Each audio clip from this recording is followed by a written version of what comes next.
Oke cuy, balik lagi sama gua Gani ya.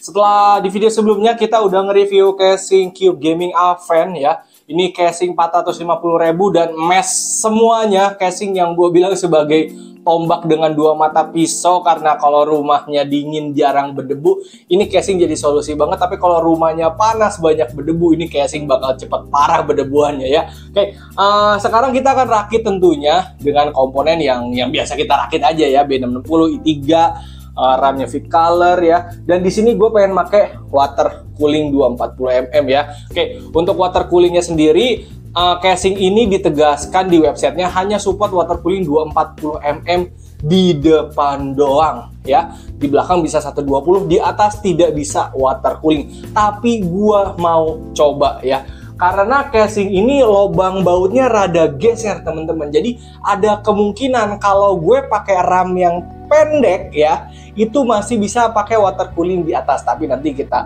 lihat aja ya. Oke, ini kan yang biasa kita pakai RAM yang Prism Pro RGB ya. Nah ini nanti kita akan coba pakai yang Skywalker Plus yang tidak ada RGB-nya, alias RAM-nya tidak tinggi gitu, RAM yang pendek. Apakah tetap bisa pakai water cooling atau bener-bener gak bisa sama sekali gitu, nanti kita akan lihat. Terus di sini VGA masih pakai RTX 3050 sama fan putih dari apa ini teh, Shade KZ Flex ya, 3 biji ya. Rakitan ini memang gua nggak terlalu bikin RGB, paling RGB-nya ada di water cooling sama di lampu motherboard aja. Itu pun gue bikin warna putih aja biar nggak silau lah ya. Karena casing ini kalaupun dalamnya dibikin RGB gitu ya, apa yang mau dilihat gitu, ketutupan gitu, mesh kelihatan sih, cuman samar-samar aja gitu. Bahkan ngeliatnya saya, dalamnya ada apa aja ya, nggak kayak casing yang kaca-kaca kan langsung plong kelihatan. Kalau ini kayak ya udah mesh gitu, paling ada lampu itu buat nandain oh ini komputernya nyala gitu aja teman-teman ya. Oke, dan nggak usah lama-lama, langsung aja kita menuju ke casingnya ya. Oke, ini casingnya teman-teman ya. Mari kita buka dulu, buat time lapse aja. Kalau kalian pengen tahu step by step cara ngebukanya, ada di yang reviewnya ya.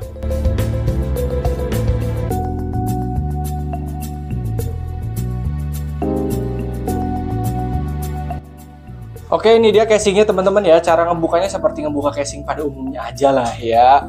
Baut lepas, tarik, dust filter angkat, cover depan tarik, udah kayak gitu doang, gampang ngebukanya. Dan di sini gue udah ngerapihin kabelnya, gue pilih jalur yang di sini ya. Ini nggak ngebaut kemana-mana, nggak gue kabel tis.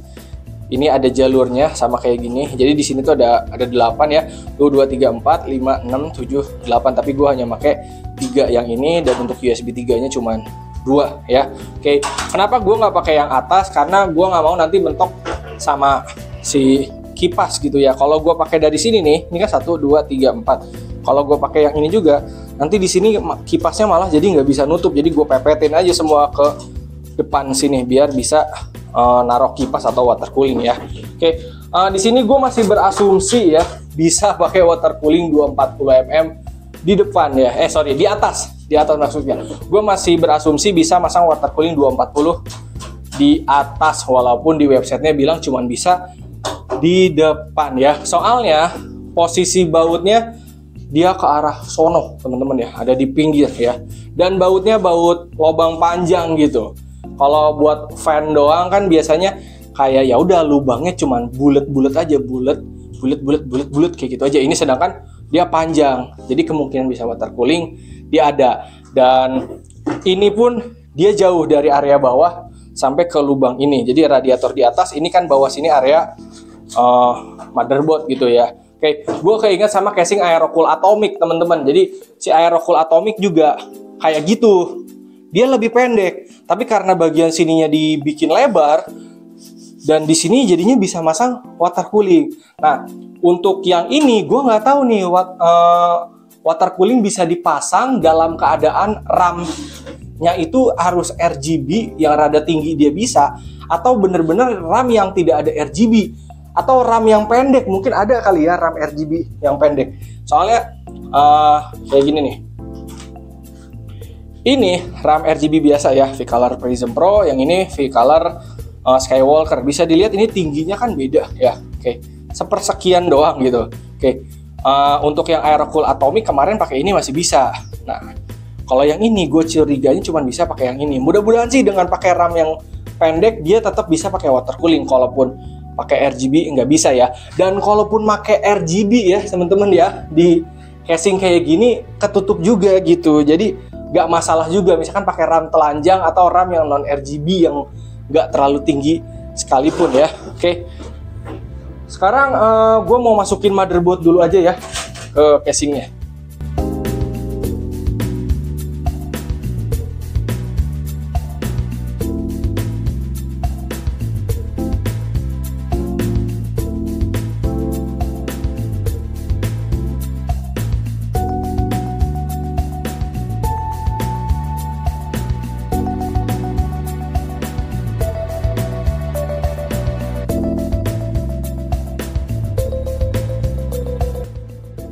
Oke, motherboard udah masuk teman-teman ya.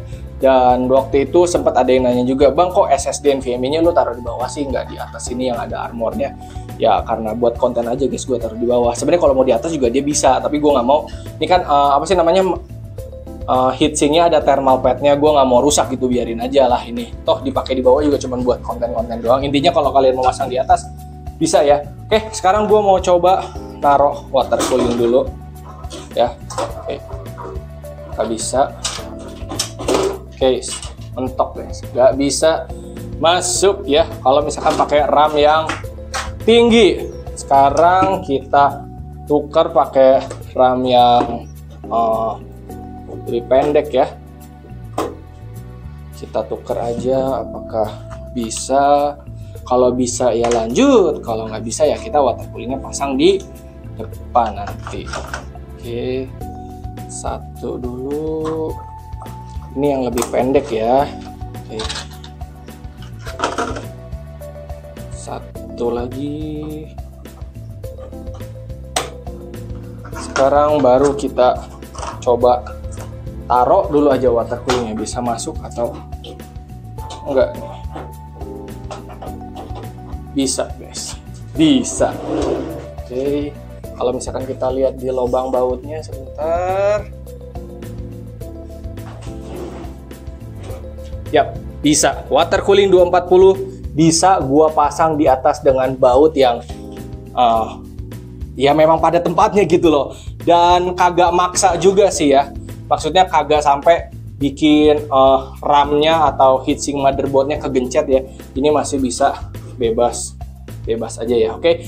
Tapi water cooling nanti gue pasang agak akhir. Sekarang gue masukin PSU sama harddisk dulu ya, sama membalikin posisi kipasnya. Intinya water cooling bisa gue pasang di atas guys untuk casing Cube Gaming Aven ini, dengan catatan RAM-nya harus pendek. Gue nggak tahu sih tingginya berapa RAM Skywalker ini. Kalian bisa baca di websitenya V-Color-nya ya. Intinya pakai RAM yang V-Color Skywalker ini tanpa RGB yang pendek, dia bisa masang water cooling di atas.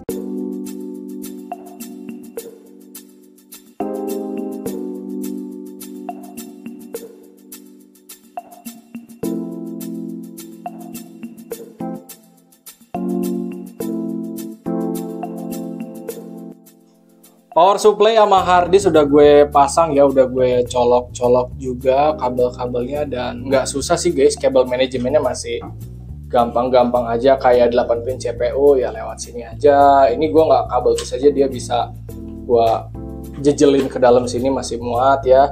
Oke, ini bisa lewat sini atau lurus ke sini juga nggak apa-apa ya, yang penting bisa ditutup ya, bagian sini nggak ngeblendung juga, itu udah cukup ya. Jadi kabel manajemennya juga cukup lega di casing ini teman-teman ya. Oke, sekarang kita pasang fan dulu deh ya. Gue pasang fan yang side dulu, 2 biji di depan sama 1 di belakang ya. Di depan cuman bisa 2 biji 120 atau 2 biji 140 ya guys ya. 3 biji dia kagak support. Oke, memang casing ini kalau dilihat-lihat dia lebih pendek daripada casing micro ATX pada umumnya. Oke, gue pasang dulu fan-nya.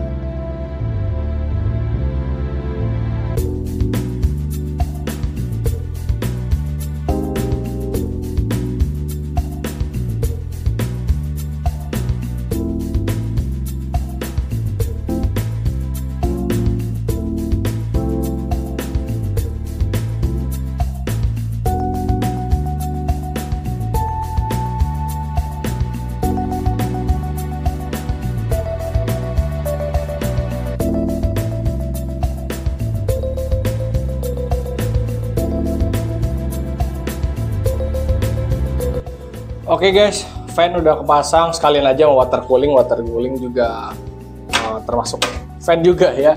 Oke, di sini bagian belakang gua nggak rapihin ya untuk water coolingnya, biarin aja, yang penting bisa ditutup. Yang jelas kalau kalian mau rapihin, ini masih gampang banget sih, masih segampang itu. Karena gue cuman buat konten, jadi gua nggak rapihin ya. Oke, sambil tiduran aja deh biar gampang. Nah, kayak gini dibaut. Jadi tolong banget misalkan ada orang Cube Gaming yang nonton ini, direvisi di webnya. Water cooling 240 mm itu muat di atas dengan catatan RAM-nya kagak tinggi ya. Oke, jadi hasilnya memang akan compact seperti ini ya, padat ya banyak. Oke, sekarang kita tinggal masang komponen terakhir, yaitu si VGA alias graphic card. Nah, sebenarnya kalau masang graphic card ini enaknya dibuka di awal sih, si penutup ininya. Tapi kalau teman-teman mau ngebukanya di akhir juga ya nggak apa-apa juga gitu, kagak ada salahnya. Oke, kita pasang dan udah deh, segampang itu. Rakit casing ini masih termasuk gampang sih menurut gue ya, kita nggak dibikin susah lah. Kalaupun ada tingkat kesusahan, tadi gue sedikit susah untuk mencolok-colokan kabel-kabel water cooling ya, tapi ya udahlah, masih easy sih. Tunggu, ini kok susah ini ya, masih gampang-gampang aja intinya rakit casing ini. Oke, tadinya kalau nggak bisa dipasang di atas, mau gue pasang di depan gitu si water coolingnya, tapi karena muat di atas ya udah. Oke, paling ini pesan gue, fan bagian belakang ini kalian pasangnya rada turun, takutnya mentok sama radiator. Oke, ini udah selesai, langsung aja ya kita nyalain ya. Pertama dalam keadaan terbuka dulu aja kita nyalain. Oke, ini dia sudah jadi ya teman-teman ya, udah tinggal kita nyalain, udah gue colok-colok juga tuh ya. Sebenarnya di depan kalau mau kelihatan lebih padat, enaknya sih pakai 2 buah fan ukuran 140 mm ya. Oke, jadi di bawah 14 cm, di atas 14 cm. Kalau pakai yang 12 cm serasa rada kopong, tapi nggak masalah juga sih teman-teman ya. Dan area sini bener-bener padat gitu. Oke, sekarang kita nyalain aja. Oke, sudah di setting nuansa warna putih ya. Dalamnya mah clean aja teman-teman ya, seperti casing pada umumnya kalau misalkan tempered glass ya. Tapi karena ini dia mesh sampai tutup-tutupnya, jadi kalau misalkan kita tutup ya udah gitu, kita nggak bisa ngelihat sejelas kalau yang pakai kaca-kaca bening gitu.